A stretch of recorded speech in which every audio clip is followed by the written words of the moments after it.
Welcome to a joint effort of Rochester Lifestyle Medicine Institute and the Plant-Based Nutrition Support Group. I'm so excited to have everybody here. We have a wonderful speaker tonight, Dr. Akil Taher, who is zooming in from Atlanta, Georgia, and has a very exciting story to tell us tonight. Other programs that we run, and their dates. We run three different ACLM, American College of Lifestyle Medicine, three different ACLM certified programs, our very own 15-day whole food plant-based jumpstart, which we developed right here on our stage. And we have information sessions coming up. You can see that underneath the title there. And if you go to our website, Rochester Lifestyle Medicine Institute.org, you can look those up. We also run the LIFT project. We'll be starting that again in March. That's a 10-week program that meets an hour a week. And then we also would like you to check out the PBNSG online plant-based streaming platform, and their upcoming events are listed there. Please check out the Plant-Based Nutrition Support Group website for more information about that, pbnsg.org. And tonight, we're very excited to present Dr. Akil Taher, Prevention, Treatment, and Reversal of Heart Disease. And I'm excited to tell you about Dr. Taher, who I've just met for the first time. He is a heart-healthy speaker and holistic health and wellness advocate, but he has not always been the epitome of health and wellness. He says, quote, "I was an experienced physician, a couch potato, and a pampered consumer who feasted over the best foods without worrying about unhealthy consequences because, like many, I believed that heart disease wouldn't happen to me." In August 2009, at the age of 61, open heart surgery knocked at Dr. Taher's door, and his world came crumbling down. It woke up his determination to do life differently, to completely change his life. Dr. Taher has overcome acute and chronic medical ailments to indulge in century cycling, triathlons, skydiving, hang gliding, scuba diving, whitewater rafting, running marathons, and climbing mountains, while still running a successful medical practice. He has turned into an eternal optimist, explorer, and adventurer, and now shares his wisdom with the world, along with his story. Dr. Taher, can you unmute yourself and your video, please? And let's see, where is everybody from? Dr. Taher, if you can hear me, we'd love you to turn on. There he is. Awesome. Welcome, Dr. Taher. I'm so excited to have you here. And you're muted. You're muted, so we got to turn your microphone on as well. Looks like now can you hear me? Yes, we can. Okay. Can you see me, everybody? Great. Yes. Beautiful. Thank you so much, Dr. Barnett, for that kind introduction. Absolutely. I would like to add a little bit more about myself. Sure. I wear three hats. My first important hat that I wear is I am a heart disease survivor, meaning that I've been in the shoes of people who have had heart disease, and therefore, whether you had a bypass surgery or you got stents or you're on a whole food plant-based diet, I am with you. Mm-hmm. My number two hat is I am a physician, but I'm a resurgent physician. That means I get to now treat the cause as well as prevention of chronic diseases like heart disease, your diabetes, cholesterol, high blood pressure. To me, these are all man-made, and not to treat the consequence of the disease after it has happened. Mm-hmm. My third hat is a hat that I am a septuagenarian athlete. And therefore, I want people who are older people in the audience that nothing is impossible. You see, age is not a limiting factor in changing one's lifestyle. Mm-hmm. With that, I'm going to share my, I don't have a share button over here. I got it. All right.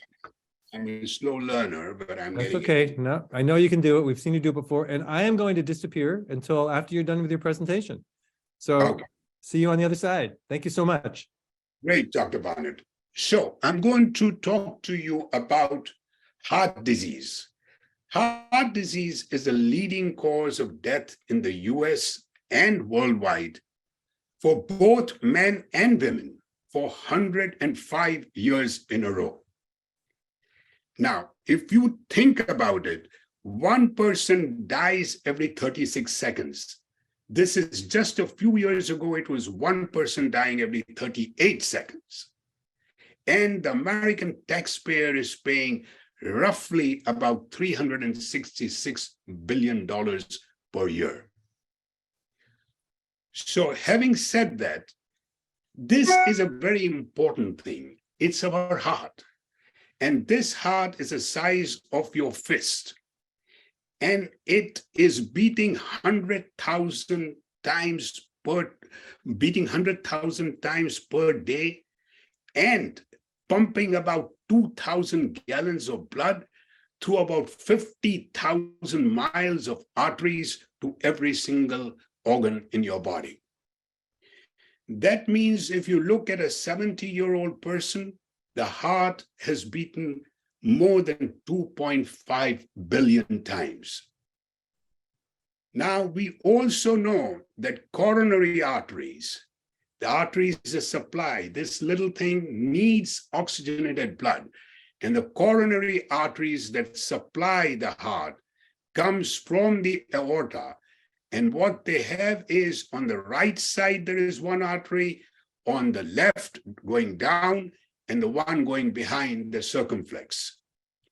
Now, for the longest period of time, it was always thought that left anterior, the LAD, was supposed to be a widow maker. Why? Because when I was in the medical school in 70s, there was no heart disease in women. Wrong, there was. But what we did, we put all our effort in trying to bring the heart disease down in men, until Dr. Bernardine Healy wrote in the Journal of New England Journal of Medicine that women are dying. And so since 1985, they found out that women are dying much more, if not the same amount, as men. And that is why I would like you to take the first home point, that left anterior descending artery, or the LAD, is also a widower maker. Now, we go on the third slide.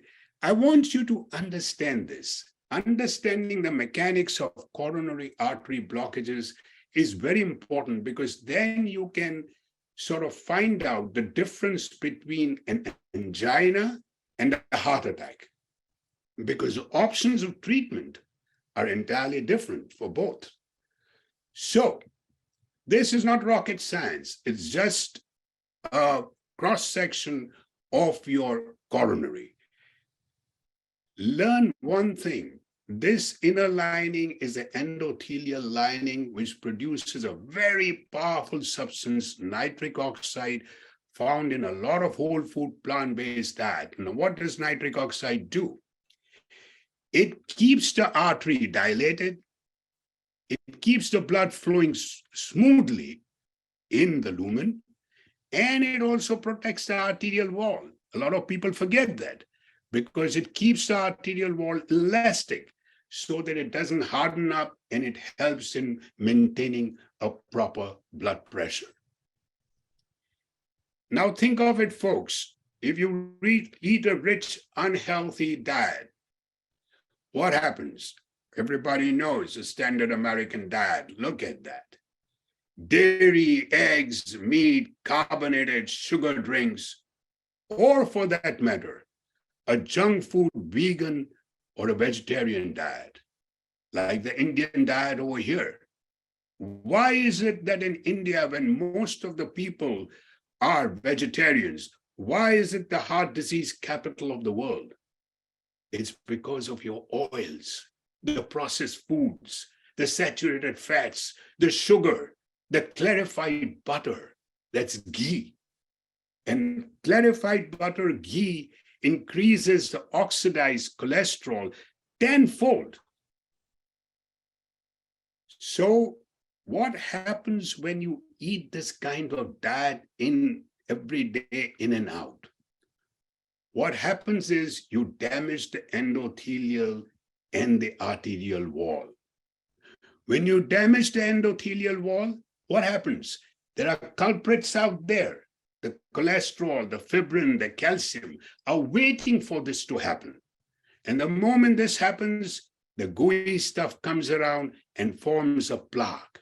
And this plaque gets thicker and thicker and narrows the lumen and reduces the blood flow. And when it reduces to an extent that we start getting chest pain on exertion, we doctors love to call this angina. Now think about it. It takes decades of plaque formation, but if you look at this is your normal circulation, and if you have a narrowed coronary artery because of blockage, over a period of time, you get collateral blood vessels, new blood vessels that go around and go distally and supply blood to the heart so that your heart is never devoid of the total blood flow. Let me give you an analogy of a raging stream. I mean, if you have a raging stream and you want to stop the stream, you put stones, pebbles, rocks, but the stream, the water will still go on forward, either under the stone, over the bricks, sidewards. Similarly over here, you will always have blood. So there is very little chance of a heart attack. Now you talk about a heart attack. Recent scientific research has said that younger, friable, soft clots, this is your clots which are not hardened, they're soft, they're fragile, and these can form clots which can go about around and block a certain part of the heart. This, folks, is a heart attack. When 50% die of their first heart attack. So what happens in this case? When you get a heart attack like this, sometimes you get this severe chest pain and you have shortness of breath and you fall on the ground. This is what I call the typical Hollywood or the Bollywood type of a heart attack. When you are taken to the emergency room, they do your EKG and the blood work, your troponin levels are high, your EKG shows you are having a heart attack, you are taken to the cath lab and boom, boom, boom, your clots are removed and you get your stents. And if that does not work, you bypass surgery. But what happened to me? I had angina. Plaques were larger, thick, containing calcium, scar tissue, and they were sturdier. They were unlikely to break and cause heart attacks. Two of my arteries were 98 to 99% blocked. But folks, I did not get a heart attack. So this is what I would like to say, that, okay. Had I known then what I know and understand today, I would have looked for other options beside stents and surgery.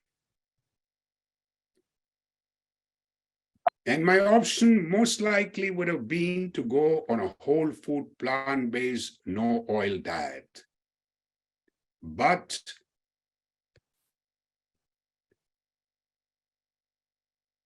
so we go on to the next thing, is about reversing coronary artery disease.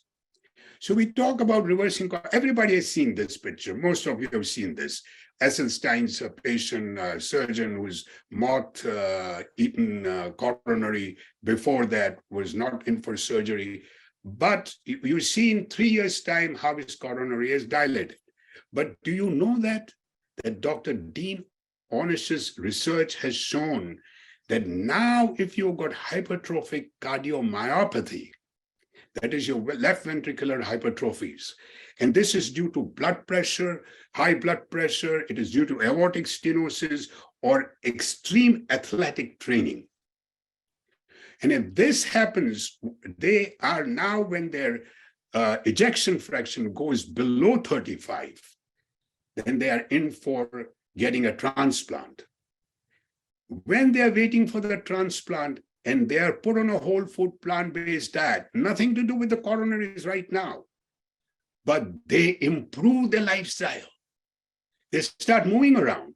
And in some cases, they also avoid the heart transplant. And therefore, you have another kind of hypertrophy, and that is what we call the dilated cardiomyopathy. This is due to the viruses. This is due to inflammation. So your walls become thin and stretched out. So when you have your ejection fraction, that is your pumping motion of the heart, if you have your ejection fraction, normal is between 50 and 70. If it goes 40 to 50, you're on borderline. If it is 35 to 40, that means you're mild to moderate failure. And then if it is below 35, it is severe heart failure. But imagine, this is also helping those patients with cardiomyopathy, the whole food plant-based no oil diet. And my patient who had the same problem, not the cardiomyopathy, but he had coronary artery disease, and he was asked to go in for surgery, but he opted to go on this diet, on this one important pillar of lifestyle medicine. And in 1 year's time, his cholesterol came back to normal, his blood pressure was normal, and he had no indications of blocked arteries. And now it is, I think it is 4 or 5 years now, and he has not needed stents or surgery. So what? We have a large international study from New York University and Stanford that has made it very clear that invasive procedures are no better than diet, medication, and lifestyle changes, even in severe but stable heart disease. And Dr. John Cook of Stanford has gone a step further to say that 50% of stents, angioplasties, and bypass surgeries done in the US are unnecessary and should be only done in emergencies like we talked about in a heart attack. So here we come to the second part of my talk, my story, the second hat that I wear. So I came to America rather late, in my 40s, and I had a lot of catching up to do. So I worked long hours, paying scant little attention to my family, my friends, or my health. I also spent most of my time indulging into anything, any kind of foods which were in front of me without worrying about what impact it would have on my health. At one stage, I was called a seafood eater. I ate everything at sight. And folks, people don't realize this. When you get used to this kind of food, it becomes an addiction. I needed these foods to get my daily high. And apart from this, I was a couch potato. I did no exercise. I did not know the meaning of exercise. And we first generation Indians truly don't understand the meaning of exercise. And the only exercise I think I did was my hand muscles, lying on the couch, changing the TV channels, Apart from this, I had a type A personality. I believed I wanted everything under control, and my way was the best way, only way, or the highway. All this led to a certain kind of a chronic stress, where your sympathetic nervous system goes into an overdrive, but it keeps on. When your blood pressure goes high, your cholesterol goes high, your cortisol levels are high, you start eating too much, and then your obesity comes in. So this was my state at that point. So was I surprised? Not at all. When heart disease came knocking at a very young age of 56. Yes, my genetics were bad, but I truly believe that genetics plays only 15 to 20% of your health outcome. And that too can be negated or mitigated by the changing of what we call the genetics change. So having said that, let me go on to the fact that when I had this problem, they immediately asked me to get my stents. And when my plaques were so thick, I had 98 to 99% blockages. And I was terrified. And my plaques were so thick that they had to use a diamond tip drill to shave off the plaques. And as they were doing this process, I got a cardiac arrest. My heart stopped. And they had to beat, they had to shock my heart to get it beating again. So this is a time when, well, people think I would have changed my life, ate a lot better, started running marathons, gone onto mountains. Nope, not even a little. I sort of continued my unhealthy lifestyle and laughed at the medical problems that I had. So here was the rub. I was a doctor and I was supposed to treat patients and not become one. So I started withdrawing from life. And when I withdrew from life, this was a time when I became sad, lonely, sat on a chair and looked vacantly into the distance. Nights were rough. I would wake up with horrible dreams and night sweats and chronic fatigue as a result. These negative thoughts led to more medical problems. And now had pneumonias and sinus infections and bronchitis visit me every year. And all these problems I had, the worst one, the infamous one, was the diverticulitis, which put me into the hospital twice for perforations in my colon. Now picture this, folks. I am there, and my friend, the surgeon, who's standing over me, is looking at me and telling me, Akil, if I do not take you in for surgery right now, you may not survive. Well, folks, this is what I underwent at that time. And few people realize that depression plays a very important part for people who've undergone major surgeries or had major problems, medical problems. So I was no exception. So this continued on for 5 years, life like this, before I was back into the hospital, this time for an open heart surgery as my stents had failed. And so I was into surgery and I made this remark. I said that I would do a half a marathon in a year's time if all went well with my surgery. I said this to the nurses in the ICU. Some of them laughed, some of them thought it was anesthetic, talking, infusion.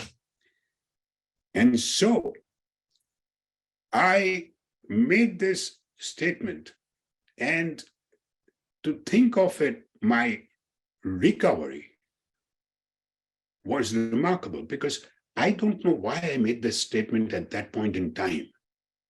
But coming to think about it, I think it was a subconscious mind that was understanding the fact that I had only two options left.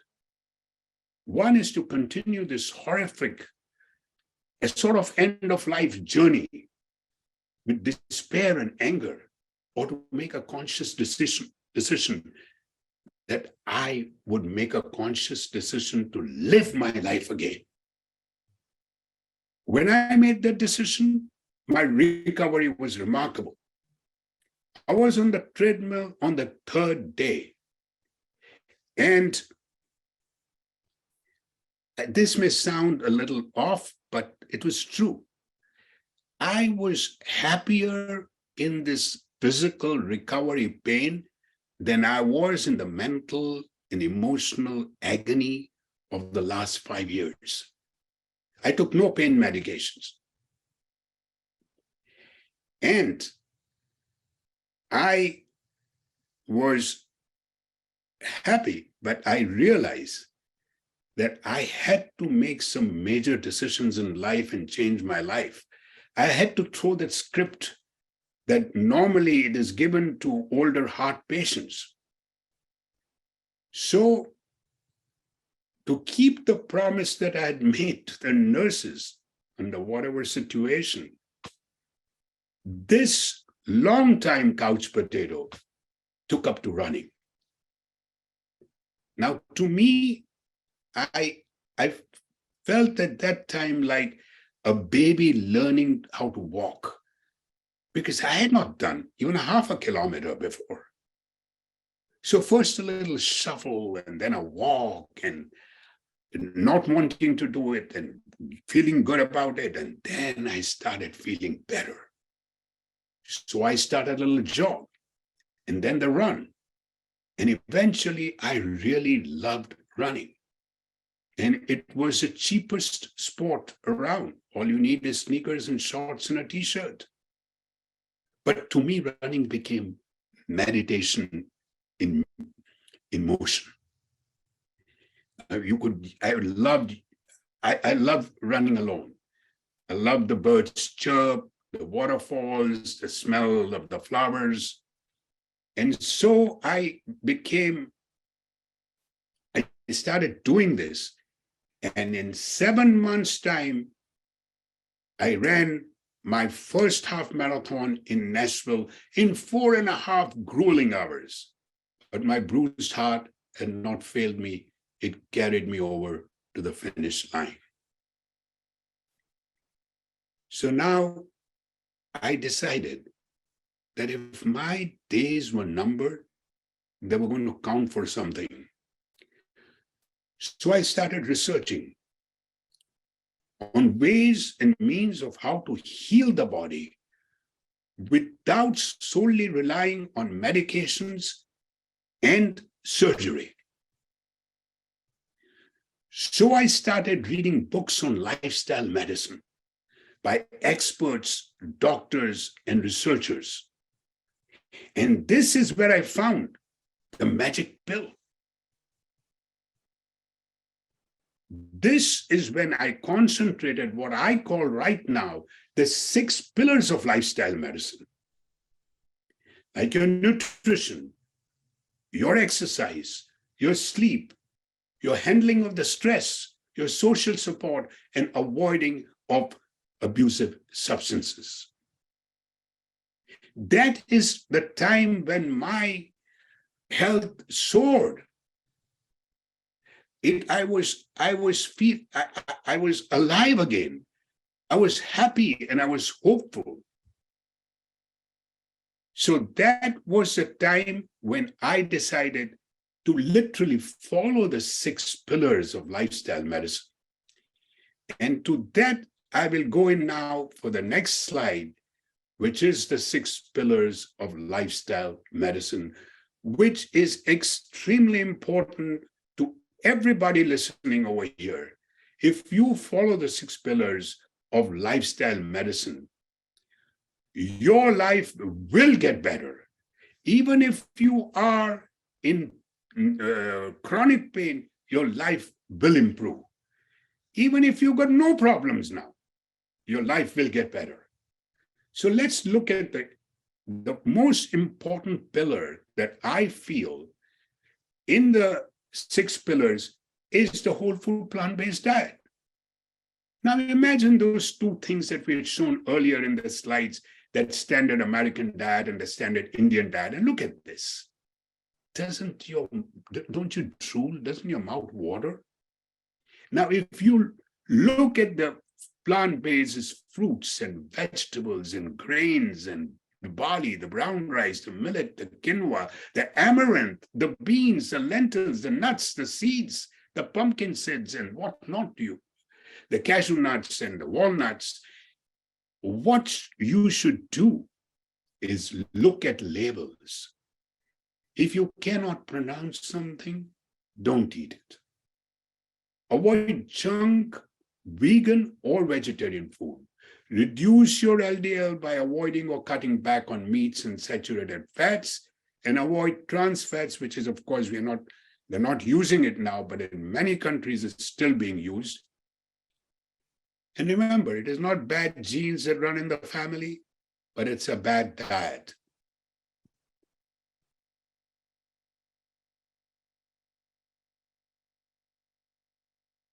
So if I go around a little bit on the nutritional requirements in older adults, so that people understand this, that as you grow old, I know that the appetite decreases. This I was told in the crowd once, that no appetite increase. Yes, in some cases, the appetite increases and people put on weight. Also, the thirst center is a little bit off. So you need to drink plenty of fluids, and unless you have a kidney problem or a heart problem, a failure. Then fiber, it is such an important thing, but this lowly fiber has been not given any importance. This fiber actually prevents constipation in adults. Do you know when I used to round in the hospital with heart patients, they never complained about their surgery or chest pain. They would always complain about being constipated. Fiber, 38 grams. We are eating 15 grams of fiber. Fiber also decreases cholesterol. Fiber increases the health of your gut bacteria. B12 is a must.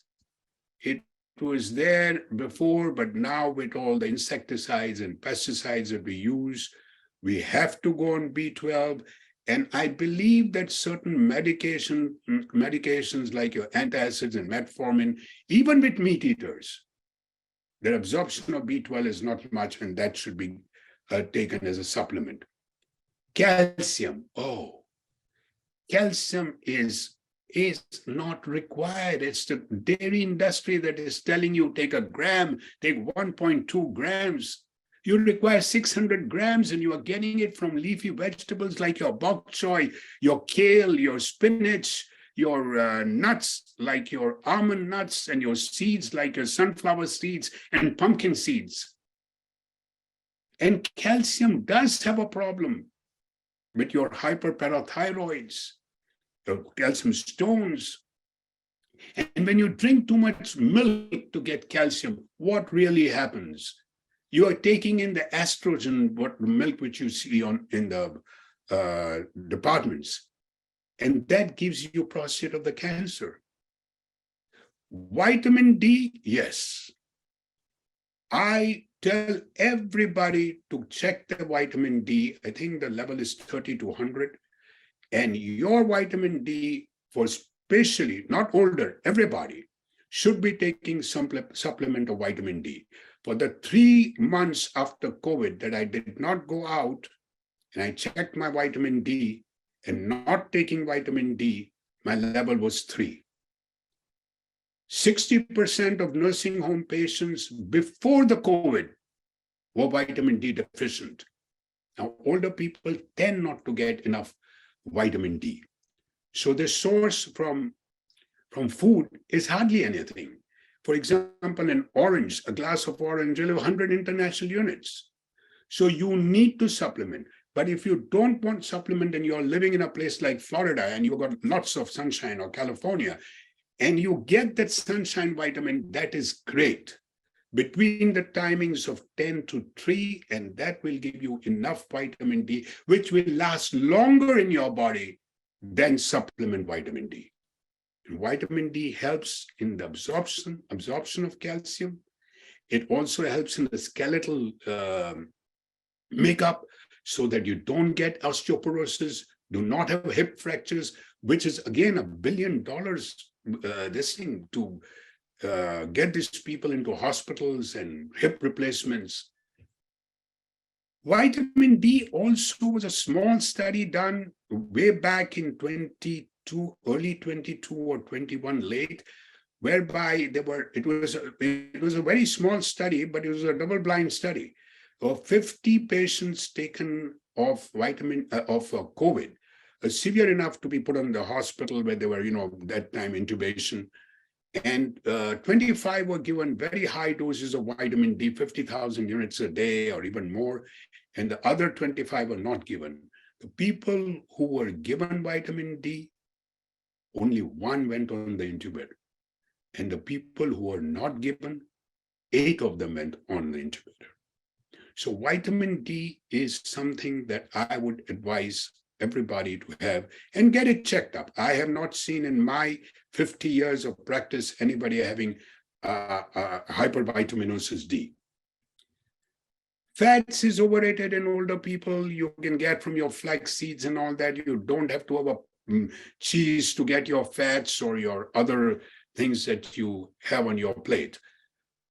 Iron, be careful of the heme iron, and protein. Always this question in older people. Yes, your muscle mass decreases, but that is possibly due to your inactivity and hormonal. You may have to increase your protein, yes, but not to go into meat-based proteins. You increase your protein a little bit, but more importantly, what does a muscle require? Oxygenated blood. So if you do proper exercises, muscle strengthening exercises, which of course, just to mention, I hope she's there. I have this Angela Fiscati who does an excellent job with the older people in muscle strengthening and those exercises. She's going to talk to you all in August. And then you have exercise. Let me have a little bit on this. 30 minutes of moderate exercise 5 times a week under stress-free conditions. Now, I don't actually believe totally in this, because once you do 30 minutes and you are a couch potato, it's not going to help you. Your whole idea is to move after that. Therefore, big corporations are now giving their employees time to move around, walk around the building. And I just read I don't know where I read it, but it said that if you walk for 5 minutes, which is sometimes impossible, 5 minutes every half an hour, you can reverse your diabetes. Now, if you are doing exercise for your heart, cardio, and it should be done in, I'm not saying all over, but at least 10 minutes, 15 minutes, you have to do that for your cardio. For cardio, you have to do 70% of your maximum heart rate. And your maximum heart rate is 220 minus your age. Take me, 75 years old, 220 minus 75, roughly 135, 36 or so, and my 70% would be 103. I have to reach that. So what I do is I do 10 to 15 minutes of this. Then I do the strengthening exercises and other exercises, flexibility exercises and what have you. Exercise, even a walk in the park, increases your endorphins and increases your good cholesterol. Do you know, folks, what my cholesterol, HDL, the good cholesterol was when I got this heart problem? 29. It is 56 today. In the long run, it decreases, exercise decreases your heart rate, so that your muscles which requires oxygen, can pull the oxygen from the blood without the heart doing more work. And finally, it decreases your blood pressure, both systolic and upper and lower diastolic, by at least 5 to 10 points.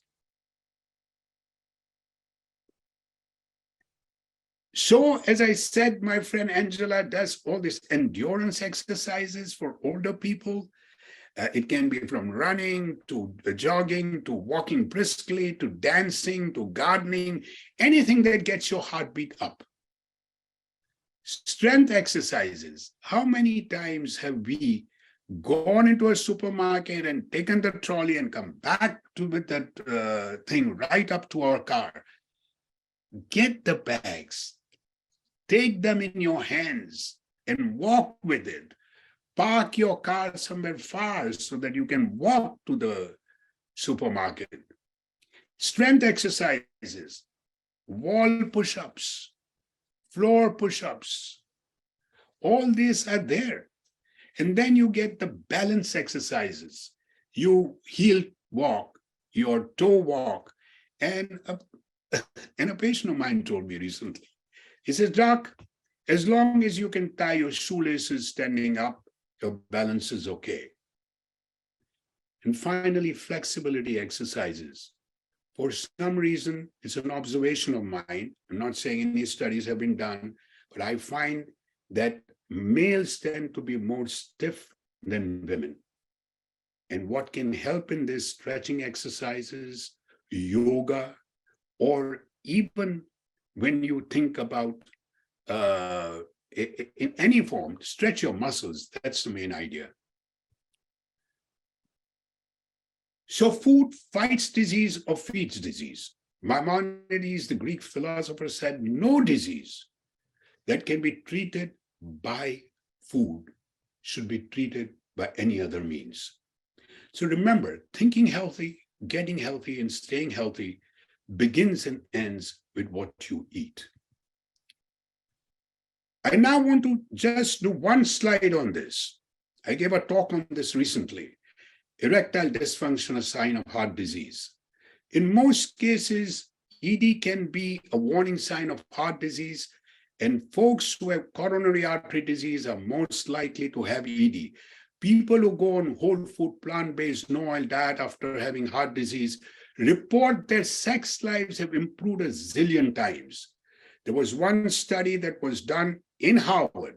It was a prospective study of 25,000 students who their diet was followed and taking into consideration smoking and things like diabetes.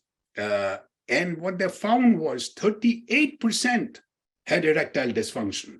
And those people who had berries, blueberries, strawberries, and all the different fruits like apples and pears had a significant less problems with erection. And therefore, I ask you, would you rather have a blue pill or a blueberry? Now it is, as the time says, it's 7:47. Do you want me to go ahead with this heart disease in women, or we can end it up over here?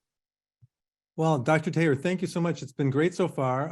I think I'm getting a sense that people would like you to continue. How much longer would that take us? 10 minutes or so. Yeah, I'm not seeing any votes to the contrary in the chat, so let's go for it. I'm sure a lot of women would want to hear about this. Okay, heart disease in women. You see, heart disease in women is slightly different. Why is heart disease taken so lightly?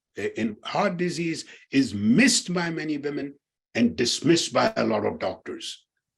Because the usual Hollywood, Bollywood type of chest pain that happens in women and men, but women may have some subtle other features which are not really, they themselves don't think it is a heart disease. They can have, for example, a jaw pain, tooth pain. You can have severe fatigue as if you run a marathon. You can have neck pain. You can have shoulder pain. You can have heartburns. And all these features are so subtle that you do not know. I know a lady who had a tooth removed because she had been so many times to doctors and dentists, and eventually it was found that she had heart disease. So two important things over here. One is always be careful about things that you do not ignore the out of the blue issues, number one, and understand the change of patterns in your body. What I mean by out of the blue issues is that what I just talked to you, if you get shoulder pain, don't run to the emergency room. It should be an out of the blue issue. That means, say, for example, a heartburn. Now, I know for a fact that my digestive system is weak. I cannot stand hot food, spicy food. So if I take something spicy and I get a heartburn, yeah. And if I'm a woman or a man, okay, it is due to the food. But if you are used to it and you get heartburns and it persists after taking Tums or whatever antacids, then it should be a warning sign. If you get shoulder pain, for example, and you wonder, and you have taken anti-inflammatories, you've done the stretching exercises, and you're still getting the pain, that's the warning sign. Out of the blue symptoms should always be taken seriously. And then go to your doctor and tell them that, no, do you think I have a heart disease? Do you think I'm having a heart attack? Do you think I'm having angina? The reason is, why do we have this? We have what is called as coronary microvascular dysfunction in women. Most women get this is because their coronaries are over here, but their small arteries, which are small artery coronary microvasculature, also can be blocked and narrowed. Now, once that happens, you can get chest pain, but your coronary arteries are clear. So they have a coronary reactive test on this. So these smaller arteries are also supplying blood to the muscle, but coming from the coronary artery. So if you have a stress test that is positive, that means you're getting chest pain, but your coronary arteries angiogram is negative, then you should tell your doctor, do you think I've got this microvascular dysfunction? And there's a test, coronary reactive test, that should be done in that particular case. Another thing which is very common, I'm going a little bit fast now, but coronary artery spasm. This coronary artery spasm also happens in women who have this disease, in stress, smokers, and people who in very much in cold weather. This coronary can go into a spasm, and therefore it is not a blockage. So you cannot see with your angiogram. And sometimes a test is done, I think acetylcholine test, whereby they dilate the coronaries, and with these women, their arteries do not dilate. So that means they're given vasodilators. So this is another thing, coronary artery vasospasm, more important in women. And finally, you have a broken heart syndrome. In a broken heart syndrome is again the what you call the cardiomyopathy. It is now a stress cardiomyopathy. In this case, you find in women 50 to 70 years old, condition that can cause rapid but reversible heart disease, emotional and physical stress, grief, fever, extreme anger, and all these can cause this. But it is, if you have this, it is completely reversible, and not to worry about it, but see your doctor so that other tests, other things are ruled out. And now, anybody who has complications during pregnancy, women, are associated with increased cardiovascular risk down the line. So if you've got hypertension, which appears a bit later, gestational hypertension, or preeclampsia, when you have protein in the urine and swelling and high blood pressure, this happens in 8% of pregnancies, or eclampsia, this is dangerous with the convulsions. You have to understand that if you have gestational diabetes, which is 4%, preterm and stillbirths, prior pregnancy and complications, all these things, do not take it lightly, even though Hypertension after 6 weeks can be normal. 2 weeks can be normal. Gestational diabetes after 6 weeks can be normal. But you should have it in your mind to talk to your primary care doctor and say, look, I had these problems.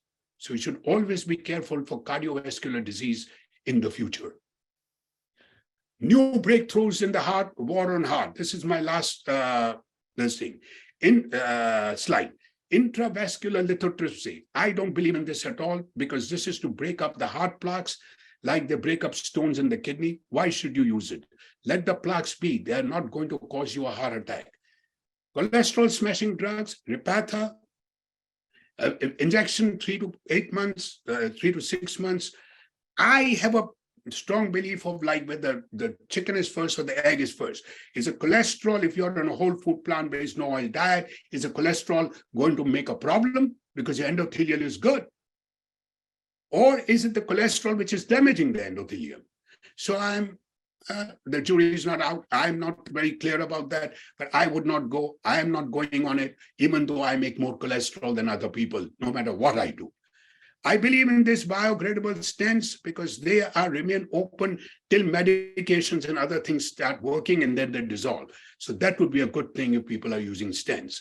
And finally, a coronary computed tomography and angiography, CCTA, that clearly shows, the clearly study, which is FDA approved, clearly shows the amount of plaque and the thickness of the plaque. This is very important because if the plaque is thick, then you have no problems. But if the plaque is friable, then it shows that you should get immediate treatment or whatever your doctor decides.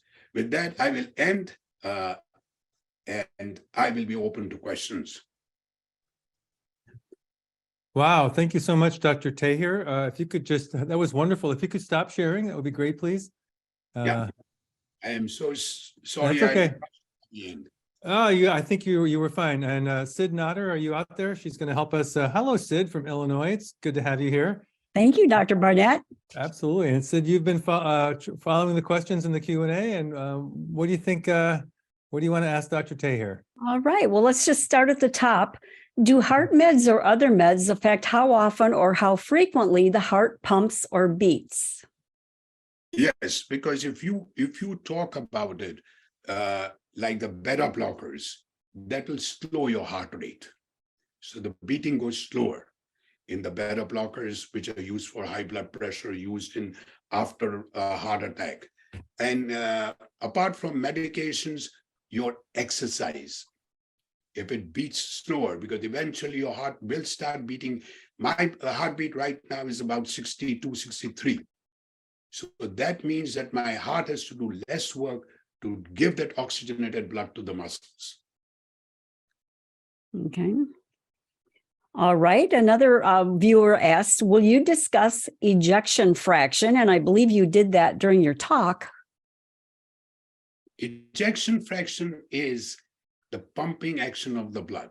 So if you are talking about an ejection fraction, normally you should remember and ask your doctor. There is nothing that you can't ask your doctor. For 50 to 70% is normal. Between 40 and 50% is borderline. 35 to 40% is mild to moderate heart failure. And below 35, it is severe heart failure. All right. Just if you could add to that, have you seen, Dr. Taher, have you seen cases of people with low ejection fractions improving their ejection fraction with a plant-based diet? Absolutely, Dr. Barnett. Absolutely. I have seen them improve their ejection fraction quite a bit, immensely, and their quality of the life, the breathing, everything improves. I mean, I was shocked at the cardiomyopathy studies that are done by Dean Ornish. Mm-hmm. I mean, I had never thought that a person who was needing a heart transplant would actually improve the quality. And 12 of those people did not require a heart transplant. Right, right. Just from food. Who knew, right? Absolutely. Yeah, right. All right, Sid, what's next? Okay. One viewer is asking, how does this relate to the health or the unhealth of the colon and polyps? First one is what? Polyps, I got it. Yeah. How does all of this affect the colon, the health or the unhealth of our colon? Is there a connection? Look at me. The idea is the whole food plant-based diet gave me fiber. I was living for 60 years without fiber. And what happens? It is not constipation that causes diverticulitis, does to a certain extent. It is the amount of effort that you have to pass the feces out of your anus or your rectum. So when you put that force, that is when your diverticuli, which are sometimes there, they start getting more diverticuli appear and they get inflamed and infected. So if you take fiber, then this thing is gone. My diverticulitis, they were going to do surgery on me, but it's on the back burner now. So I totally, my gut, this thing has improved tremendously, and my gut bacteria, I feel the gut bacteria is as powerful and as big as your brain, larger than your brain, and it works in mysterious ways. There are 300 trillion bacteria, and when these bacteria can really help you in a lot of ways, not only just digesting your food, but your immunity and other things, making healthier bacteria. So absolutely, whether you have ulcerative colitis, whether you have diverticulitis, whether you got heartburns, GERD, anything will improve it, your whole food plant-based, the fiber. Yeah. If I could just make a point about that, you were talking about the bacteria, and so we're talking about the microbiome here. And so, Sid, it's really pretty fascinating. A lot of people don't realize, and I didn't know this a few years ago, that the preferred nutrient, so most cells in your body want glucose to live on, right? Blood sugar, that's what most cells in your body want to live on. The lining of your colon, your colonocytes, they prefer short chain fatty acids and those to metabolize. And those short chain fatty acids come from the action of bacteria on fiber. So without fiber, the bacteria don't have anything that can make convert into short chain fatty acids. So without fiber, you're not getting those short chain fatty acids, which are the preferred nutrient for the cells that line your colon. And so that's one of the reasons we think we have this, high rate of colon cancer, which is getting younger every year now. So it's fascinating. The microbiome that Dr. Taher alluded to it's mind-boggling, and we're just starting to scratch the surface. Yes, the studies that have been done, the choline, for example, that causes a TMA to TMAO. Right. They did it on people eating meat, and initially it did not work because that bacteria was the bacteria was doing this, amazing. Yeah, fascinating. A lot to learn about bacteria, but I appreciate Dr. Barnett, your point about the short chain fatty acids. Sure. Yeah. No, I know you knew that. So, Sid, go ahead. What's next? Next is, what is syncope? Fainting in light of these things, and I've never heard of that. Syncope? Is it syncope? Oh, syncope. Dr. Okay. Taher, tell us about syncope, please. Go ahead. Syncope can be due to, it can be due to anything like, your fright. If you're going to get your blood, you can have a syncope and you can faint. But syncope, when it is dangerous, is when you have not blood flowing into your brains. That means we are talking about your carotid arteries. So that is the area that you should be careful about. But syncope has a lot of reasons to it. And most of the time, a syncopal attack is something that is either fright or a coughing bout or something like that, or fear that can cause you a syncopal attack. But would you like to add anything, Dr. Barnett? No, although Dr. Taher, could you explain to the audience the difference between syncope and dizziness?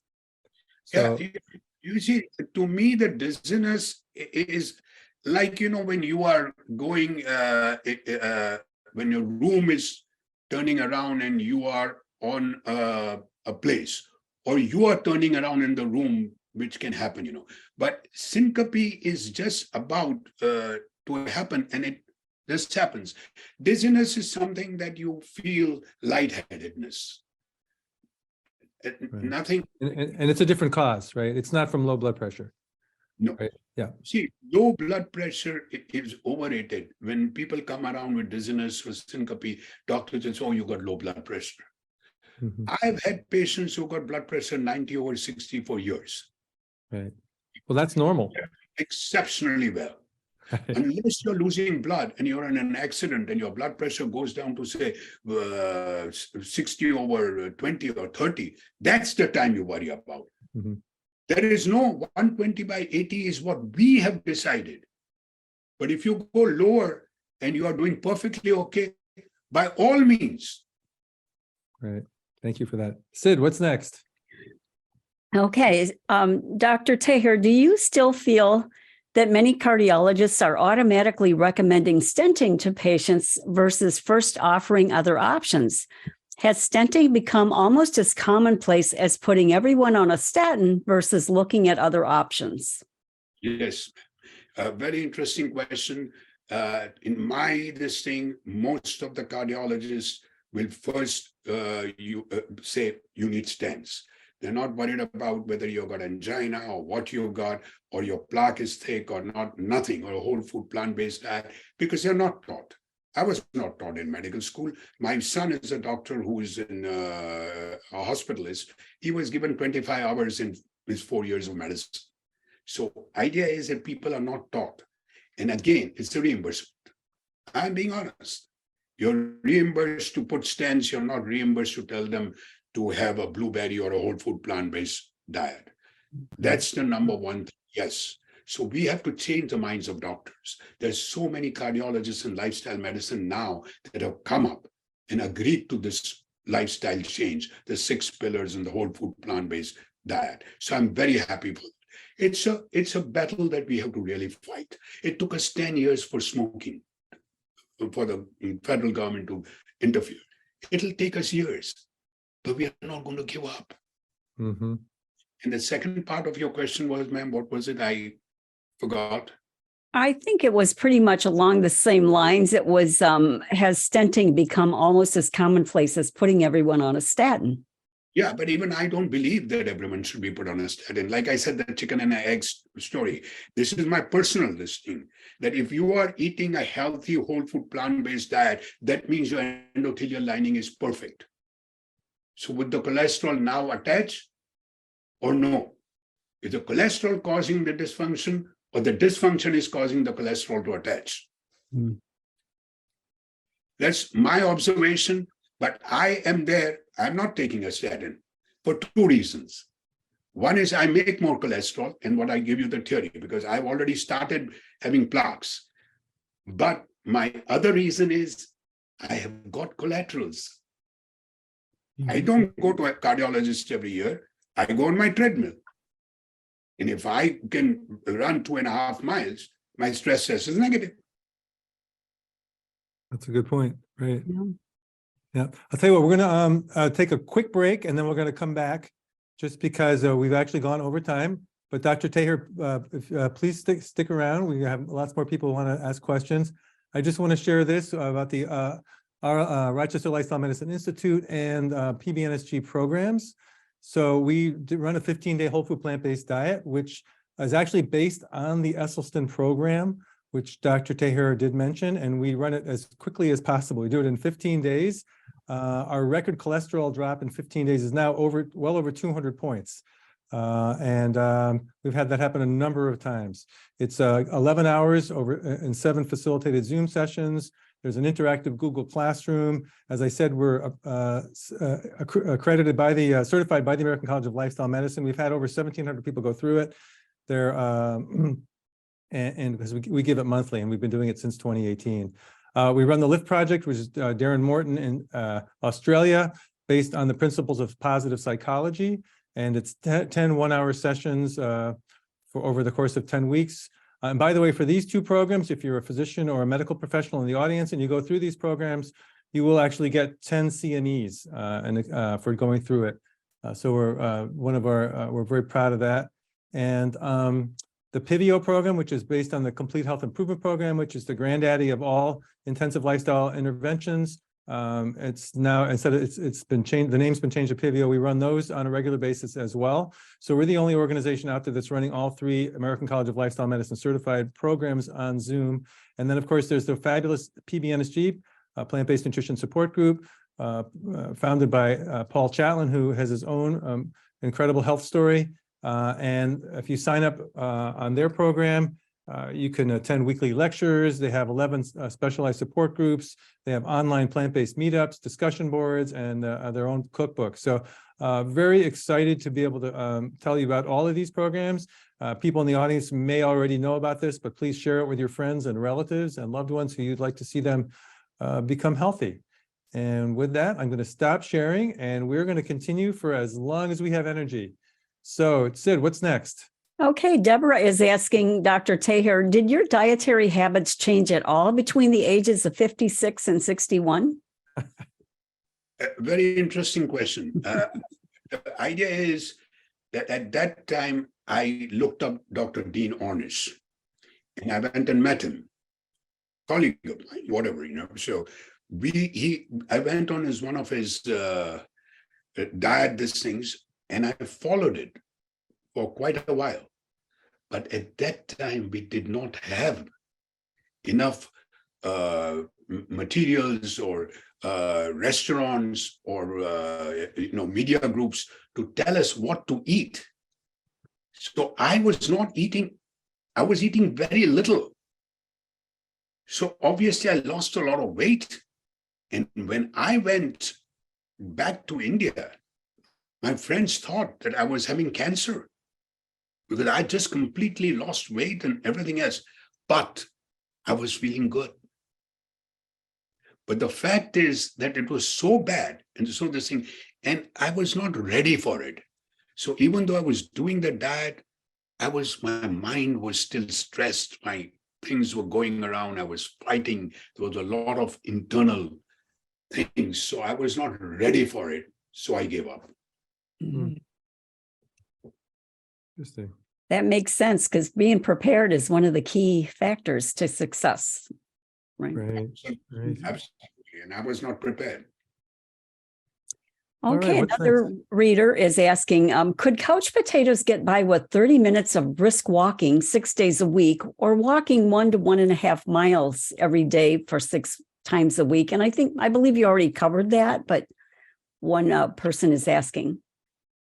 Both of them are equally good. But remember what I said, cardio means you've got to get your 70% of your heart rate for even a short period. And that is very important. The rest of it is important for blood pressure, high cholesterol, and endorphins and all that.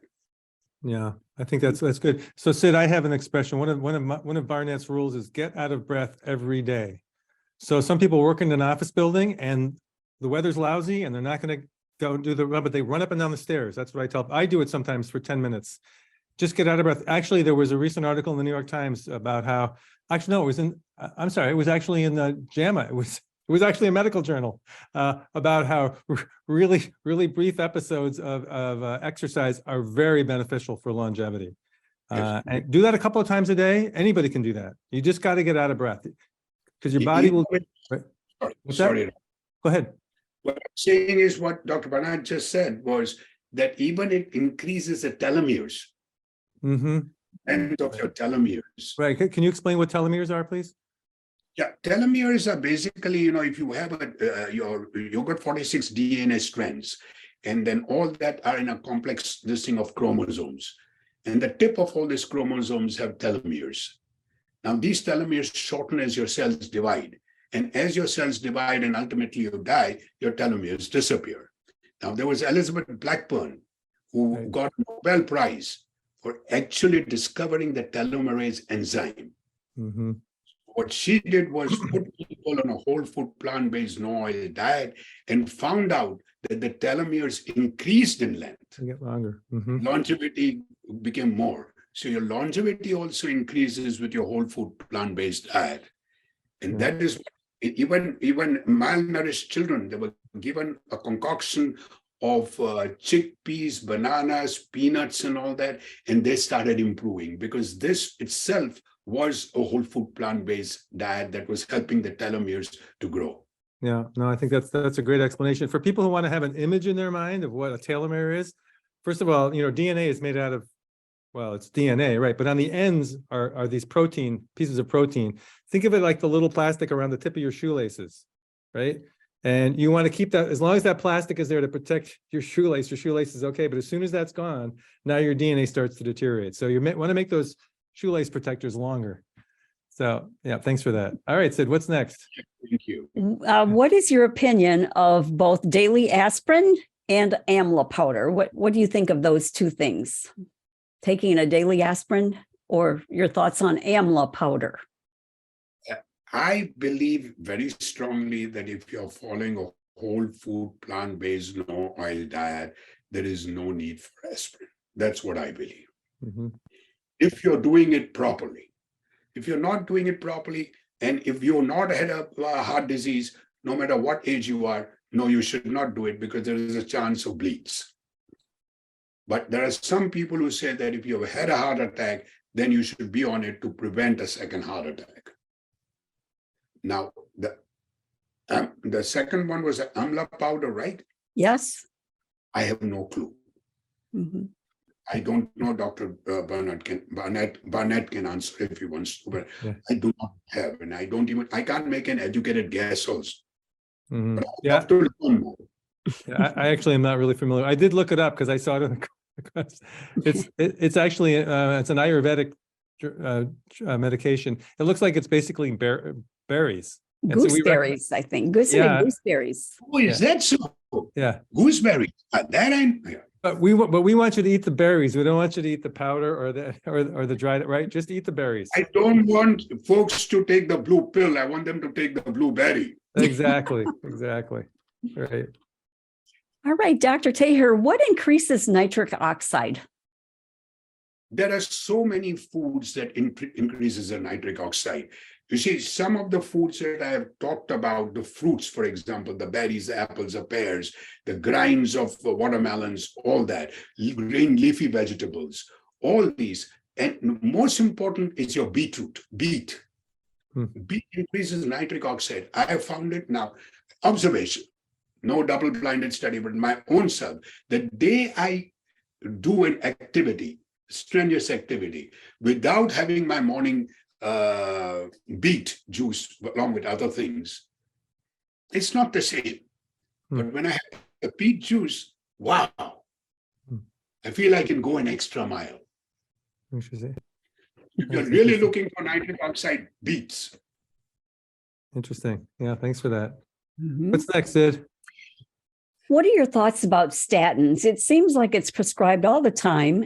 Is a statin necessary after a heart attack if the cholesterol and lipids and blood pressure are all good? No, you do not need statins.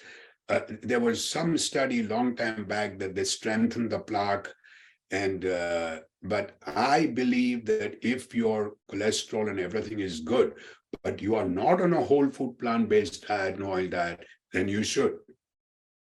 I am putting everything on a very simple fact of a whole food plant-based no oil diet. Right. So I am not going to tell, but if you are on that, then I will stick my neck out and say that no, I do not think it is necessary. But if there's the slightest bit of doubt, or you are taking some oil and some this thing and sometimes dairy and have an ice cream, then all bets are off. You have to be honest. Agreed. All right, what's next? Yeah. Well, I know the answer to this one. Is cooking daily with olive oil a heart disease risk? Oil has done no good to anybody. It has got no nutrient value, period. Right. So it is only for your taste buds. And your 45,000 or whatever taste buds have to get used to for the million cells which are going to benefit from a good diet. So my point is that if you, in my time, it was not so. You had asked me the question before. It didn't know what to cook. Now look at the recipes. Waters. I called two of my three friends with the couples on a New Year's 2-3 years back, and I made them scrambled tofu with all the Indian spices, you know, with your cilantro and your peppers and your ginger and your garlic and all that. And I told them, and I kid you not, because they were eating eggs. I said, this is scrambled eggs are made for. And they said, wow, this is the best scrambled eggs we've had. And I said, my friends, this is tofu. Then one of them said, yeah, it doesn't taste that good. Yeah, yeah. So you see, the whole idea is that I do that. I mean, I like the burger, but I use an earthy thing, like Yeah. having a jackfruit or a mushroom with the spinach and put it on that. And I Right. make my own things and eat it. I think my wife and I are thinking of doing a cookbook of what we eat, because Sure. older people do not have a lot of this thing. We are not interested in too many gourmet foods and all that. Healthy foods, tasty foods, available fruits, not costly fruits, having nutrients. That's what we are interested in. Mhm. Well, along the same line of oils, someone is asking, what do you mean by no oil? No added oil is what we mean. Is that correct, Dr. Taher? No added oil, and some of them have gone as far to say that if you have heart disease, then you should also limit your nuts. But there are two ends of my colleagues. One is Dr. Esselstyn, who's extremely strict on what he wants to do. And one is my friend, Dr. Dean Ornish, who says that, okay, if you can't do that much, at least do a little bit to go on. So Mhm. I'm middle road. That if you feel that a handful of nuts is going to help you, again, the problem is that when we say nuts, people go and get salty nuts and this. Salt should not be used too much. I'm not saying don't use salt, but not use the way we use. Dr. Neil Bernard came up with a very interesting thing lately when I was listening to one of his podcasts, that what is worse, table salt or salt in your food? And he gave a very interesting answer. He says, the worst is the salt in your food, because with your table salt, you're only doing sprinkling on the surface. Right. So to me, in moderation, but oil. Now, if you ask me, do I use olive oil or do I use palm oil? Of course not the palm oil, the olive oil, because it's unsaturated fats. That is saturated fats. Crisco and all that, they are made into their process in such a way that they remain solid. Coconut oil, they'll become solid at room temperatures. Yeah, if I could just jump in a little bit. So the no oil, the question was, what do you mean by no oil? What we mean is no oil. And if you Google no oil, you will get a video of Dr. Esselstyn saying no oil, right? And that's right. And he really means it. And he's tall and he's, a little intimidating. So he tells his patients to do that. They don't. And you get great results. You were going to say something, Dr. Taher? Yeah, I was just going to say, I appreciate that comment, but I was just going to say that, look, at times, even I have done it. Still sometimes when I don't know about it. Sure. So if I go somewhere and if I absolutely cannot, to let the host feel bad about it, I will have it, but I will have very little. I'll go on to the salads. Right. Yeah, exactly. Because again, I'm older, my collaterals are formed, and I'm an avid exerciser. Yeah, but even me, this is a thing that I haven't told anybody, but I'm making my first announcement at this thing, that I have radiculopathy L4, L5.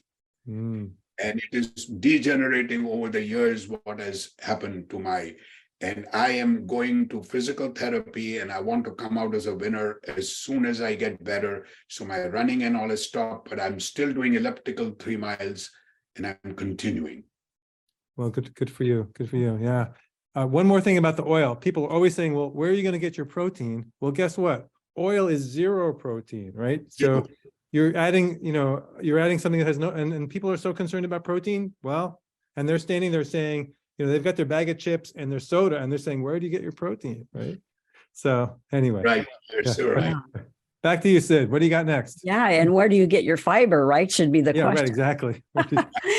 So Carol would like to know if AFib is reversible. I have seen people in my practice, they've had 1 or 2 episodes and never had it again afterwards. So I don't know whether the medication is doing it or what is not, but See, this is a conduction defect. This has got nothing to do with coronary arteries or anything. It's a conduction defect. So atrial fibrillation, may be used medications for atrial fibrillation so that we don't get stroke or heart attacks and things like that. So in my mind, difficult thing to answer if it is reversible without medication. Yeah. I know that it's stationary. Yeah. Go ahead. Yeah, actually, so, there is some evidence that it is a conduction defect, but there is some evidence that conduction defect is because of coronary artery disease. Oh, really? Yeah, so that you've damaged the conducting system in your heart, and because it's not getting enough blood flow. So you can certainly, hope to avoid ever getting AFib if you go on a whole food plant-based diet and treat your coronary arteries well. You should be able to avoid getting AFib. Once you've got it, Dr. Taher makes a good point. It's sometimes people get better, sometimes they don't. And if you've got it, you definitely want to be on your anticoagulants because you don't want to get a stroke. So, yeah. Okay, what's the next question? Go ahead. Okay. Maybe aspirin. Should a person have a stress test as a baseline or only when there is a suspected problem? No, I don't think a stress test should be done on a baseline. For example, if I say South Asian, and if you've got a very strong family history, then I would ask that person to go in for a calcium score, calcium scan. And if that is positive, and then we would go in for a stress test. But I don't think that everybody should have a stress test just because they want to have a stress test. But there's a strong indication in the high blood, if you're diabetic, your cholesterol is high, your high blood pressure, then sure, you must get a stress test, because I've had patients, friends of mine, who told me, I'm not going. I said, why are you not going? I said, you're diabetes, you've got blood pressure, you've got cholesterol, you got a metabolic syndrome with your belly coming out, your visceral fat, but I've had no problems. Why should I go? And I let them go on a stress test, it's positive. And they go on angiogram, quadruple blockages. So if you have a problem at the age of 50, now I think even earlier, I don't know, because they should get it done. And people who have a strong family history, again, remember, folks, there is one indication when your cholesterol can be normal and you've got a heart problem and this thing, think about the little LPA in your cholesterol. That is genetic. That comes down from the genes, and there is no treatment yet found, but it is on the horizon when they will do some gene cutting and things like that. But right now, there is no treatment, and LPA is more common in African Americans, and that is another important point. I've had a lot of people with the cardiomyopathy I was talking about, is about people who just came up recently. I saw a lady who was underactive thyroid, hypothyroidism. And then I found out, had a little LPA, because in hypothyroid, you can get LPA, that is secondary LPA. You can get LPA secondary due to hypothyroidism, secondary due to kidney disease. So you must be careful about the secondary causes. Otherwise, it is genetic. If you have got if you got normal cholesterol, you can have 150 cholesterol, but if 70 is LPA, small LPA, you got to look out. That sort of ties in with the next question. How will lifestyle medicine address the evident and undeniable role of genetics and non-behavioral factors? Yeah, because see, remember epigenetics. Epigenetics is a new form, because I mentioned in my talk that genetics plays only 10 to 15% of your health outcome. This can be mitigated by epigenetics, whereby your lifestyle changes that Dr. Barnett and I believe so much in can actually change how your genes function. So that is a very important thing. Do not turn around and say, if you look at me, my genetics are very bad. Okay, and people did not follow a lifestyle. So I have only, my mother died at 59, my sister died at 59, my brother died at 52, sorry, 69, my brother died at 52, and we are just two brothers left. And I'm just going to be 75 next month. So I say every year, great. It's a bonus. It's a bonus. Yeah, right. I Mhm. was supposed to go at 69. So here I am, 75. That's great. That's great. All right, I think we have time for two more questions, and I think we should call it at that. Okay. Let's see. Well, there is one question here as asked by Lori and Jim. So are you okay with nuts and seeds for cardiac patients? With cardiac patients, I would say it is all right. It's not using oil outside oil that you're using, but don't go heavy into it. I've seen people eat bags and bags of nuts, and cardiac patients should not. But if your heart wants to eat a handful of nuts now and then, I have no problem. Okay. I'll give another the alternative view on that, and not because there's any science, real good science, because in order to really know, we would have to do randomized control trials of a whole food plant-based diet that's very low fat, so a VLF WFPB, and one that's got nuts and seeds. Dr. Esselstyn really is the one who's got the longest experience with this. And his patients basically all go on the VLF WFPB, which is the low fat. So no nuts, seeds, avocados, olives, that kind of thing. Now, there is some dispute about that, but it really depends how sick you are, right? If he thinks he can get the quickest reversal, and we've seen it in our own participants who go through our Jumpstart.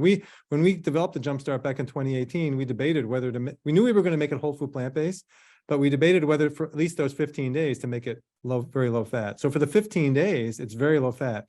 And then at the end, we say, well, you might think about adding back some nuts and seeds now and see what happens. But we get incredible drops in cholesterol. One woman came in with a total cholesterol of 299. And on day 15, it was 149. It dropped 150 points. We're now seeing people who come to us with much higher cholesterols whose cholesterol drops over 200 points.